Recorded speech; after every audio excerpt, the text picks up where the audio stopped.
The bulls might have to start waving a white surrender flag on this rally for a little while based on the earnings. This actually not a surrender flag, it's a Kleenex tissue. Kimberly-Clark, maker of Kleenex, had disappointing earnings this morning. Their stock down in early trading. Unfortunately, they're not alone. Verizon missed forecasts. DuPont, which had already warned, missed on sales. Johnson & Johnson's numbers weren't all that great. The guidance down a little bit.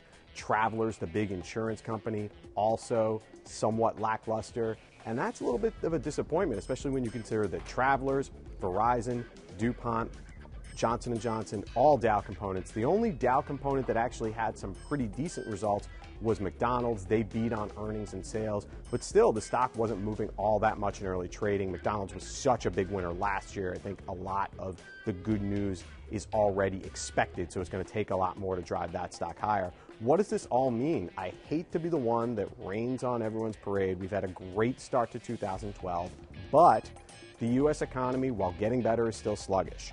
Europe is still Europe. Greece is far from being resolved. All that means that corporate earnings could be somewhat weak in 2012 because there are a lot of headwinds facing the global economy. So yes, celebrate if you want the hot start to this year. However, once we get more earnings from big companies, and we have Apple and Yahoo after the bell Tuesday, you might have to take a pause and use this to wipe the tears from your eyes.